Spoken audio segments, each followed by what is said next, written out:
छत्रपती संभाजीनगर जिल्ह्यातील एक असा तालुका, एक असा मतदारसंघ जो नेहमीच वेगवेगळ्या विषयांनी चर्चेत आहे। सध्या चर्चेचा विषय म्हणजे डॉक्टर दिनेश परदेशी भाजपा आणि उद्धव ठाकरे यांची शिवसेना, या तीन गोष्टींच्या भोवती चर्चा फिरते आहे। डॉक्टर दिनेश परदेशी यांचा प्रवेश होणार असल्याचं निश्चित झालं होतं। त्यानंतर मात्र काही वेगवेगळे कारण समोर आले, ज्यामध्ये ईडी सीबीआयचा धाक दाखवण्यात आल्याची कारण कार्यकर्ते आणि समर्थकांकडून यामध्ये चर्चा झाली। मात्र 3 ते 4 दिवस डॉक्टर दिनेश परदेशी यामुळे नॉट रिचेबल राहिले आणि ऐनवेळी त्यांचा प्रवेश पुढे ढकलला की प्रवेश रद्द होणार यावरती प्रश्नचिन्ह लागलेलं आहे। नमस्कार, मी प्रवीण पाटील आणि तुम्ही पाहता आहे बिंदास बातम्यांचं निर्भीड व्यासपीठ बिंदास न्यूज। बिंदास न्यूज मध्ये सर्व बिंदास दर्शकांचं मनपूर्वक स्वागत। जर चॅनलवर तुम्ही नवीन असाल तर चॅनलला सबस्क्राईब करायला विसरू नका, कारण तुमचा सपोर्ट हा अनमोल आहे। चला तर वळूया आताच्या महत्त्वाच्या बातमीवरती।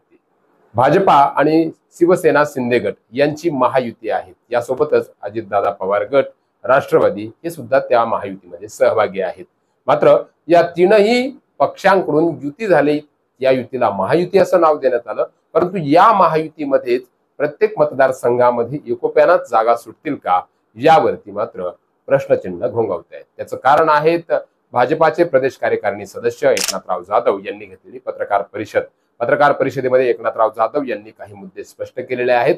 त्यामध्ये पहिला महत्त्वाचा मुद्दा म्हणजे की वैजापूर विधानसभेची जागा ही भाजपाला सुटेल अशी शक्यता त्यांनी वर्तवली आहे। यामुळे मतदारसंघातील मतदात्यांच्या आणि जनतेच्या भावना पुन्हा एकदा उंचावलेल्या आहेत। या भुवया उंचावल्यामुळे एक वेगळी गोष्ट या ठिकाणी घडते की काय असं पाहणं आता सगळ्यांना उत्सुकाचं वाटायला लागलं आहे। याबरोबरच जर आपण महत्त्वाचा मुद्दा जर म्हटलं तर मतदारसंघामधील विविध कामं आणि विविध पद्धतीचे जे राजकीय खलबत सुरू आहेत, या राजकीय खलबत्यांकडे वेगळ्या दृष्टिकोनाकडून आता पाहिलं जातंय। सगळ्यात महत्त्वाचा मुद्दा म्हणजे नुकतीच झालेली एकनाथराव जाधव यांची पत्रकार परिषद आणि एकनाथ जाधव यांनी डॉक्टर दिनेश परदेशी यांच्याबद्दलच्या काही महत्त्वपूर्ण सूचक विधान करण्यास टाळाटाळ दिली आहेत। कोणी पक्ष सोडून जात असेल तर त्यांना आम्ही रोखू शकत नाही, परंतु कोण सोडून जातंय आणि कोण पक्षात येतंय याबद्दलची कल्पना मला नाही, असं ही मत जाधव यांनी स्पष्ट केलेलं आहे। यासोबतच महायुती जर तुटली तर शिंदे गट स्वतःच्या बळावर निवडणूक लढवू शकते, तसेच भाजपाला ही जागा विधानसभेकरता सुटू शकते। त्यामुळं अनेक गोष्टी आता दर्शकांच्या मनात सुद्धा घोंगायला लागल्या आहेत। अनेक प्रश्नचिन्ह वेगवेगळे या ठिकाणी तयार होत आहेत।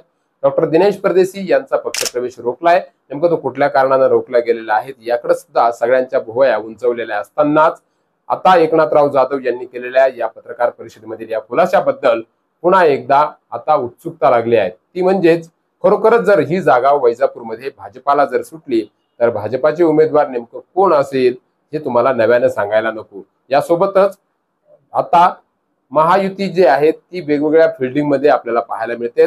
एकनाथराव जाधव आपल्याला एक नवीन यात्रा करताना पाहायला मिळणार आहेत आणि जवळपास गावागावामध्ये ते 153 गावं जे आहेत त्याकडे सुद्धा जाणार आहेत, प्रत्येक गावामध्ये पोहोचणार आहेत आणि पोहोचत असतानाच एक वेगळी फळी, वेगळी फिल्डिंग महायुतीच्या जर दगाफटका झाला आणि महायुती ही वेगळी झाली तर भाजपकडून आपल्याला ऐनवेळी उमेदवारी मिळते की काय, जर मिळालीच तर आपल्याकडं प्री प्लॅन असावा, म्हणून एकनाथराव जाधव यांनी या पद्धतीची खेळी सुरू केल्याचं पाहायला मिळतंय। मात्र खरोखरच महायुती तुटेल का याबद्दल साशंकता आजही कायम आहे।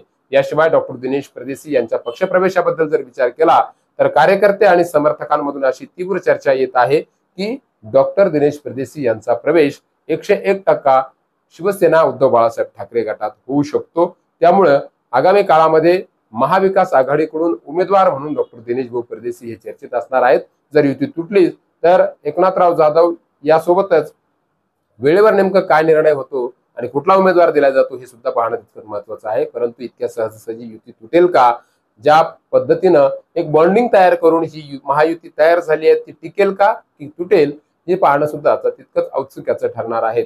एकनाथराव जाधव यांनी एक महत्त्वाचा इशारा सुद्धा दिलेला आहे, जर ही जागा भाजपाला सुटली नाही तर ऐनवेळी विचार करू, म्हणजेच ऐनवेळी ते अपक्ष लढतात की काय हे पाहणं सुद्धा तितकंच औत्सुक्याचं ठरणार आहे। त्यांनी असा आरोप केलेला आहे की मागील 2019 मध्ये झालेल्या विधानसभा निवडणुकीमध्ये विद्यमान आमदार जे आहेत प्राध्यापक रमेश बोरनारे यांनी भाजपाच्या कार्यकर्त्यांना आजपर्यंत विश्वासात घेतलं नाही आणि त्यामुळे भाजपचे पदाधिकाऱ्यांसह कार्यकर्ते तीव्र नाराजीचा स्वर या ठिकाणी ऐकवत असल्यानं भाजपा त्यांच्यासाठी काम करणार नाही असंच जणू त्यांच्या बोलण्यामधून संकेत मिळत आहे। मात्र स्वबळावरती किंवा महायुतीच्या माध्यमातून तिकीट मिळालं तरी फारसा फायदा प्राध्यापक रमेश बोरनारे यांना भाजपाचा होणार नाही याचे संकेत आता आपल्याला पाहायला मिळतात। आगामी काळामध्ये कोण कुठल्या चिन्हावरती कोण कुठल्या पक्षावरती रिंगणात येतो हे पाहणं सुद्धा तितकंच औत्सुक्याचं ठरणार आहे। सस्पेन्स मात्र कायम आहे, तो म्हणजे महायुतीचा जो बॉन्डिंग आहे तो तुटतो की टिकतो हे पहिलं सस्पेन्स।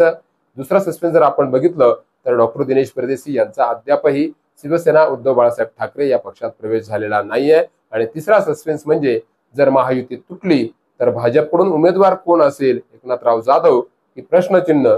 सोबतच शिवसेना शिंदे गटाकडून प्राध्यापक रमेश बोरनारे हे पुन्हा एकदा रिंगणात येणार याबद्दल काही शंकाच नाहीये। परंतु या तीनही सस्पेन्समुळे वैजापूर तालुक्यातील राजकारण एक वेगळ्या दिशेला जात आहे। दुसरी महत्वाची गोष्ट जर आपण बघितली तर माजी आमदार भाऊसाहेब तात्या चिकडेगावकर यांचीच भूमिका मागील रिपोर्टमध्ये जसं मी म्हणालो त्याच पद्धतीने याही रिपोर्टमध्ये सांगतो की भाऊसाहेब तात्या चिकडेगावकर यांचीच भूमिका विद्यमान आमदार घडवण्यासाठी महत्वपूर्ण ठरणार आहे, हे मात्र तितकंच सत्य आहे। या सर्व चर्चासत्रावरती आणि या सर्व गोष्टींवरती घडामोडींवरती तुम्हाला काय वाटतं, आपल्या प्रतिक्रिया व्हिडिओच्या कमेंट बॉक्समध्ये द्यायला विसरू नका।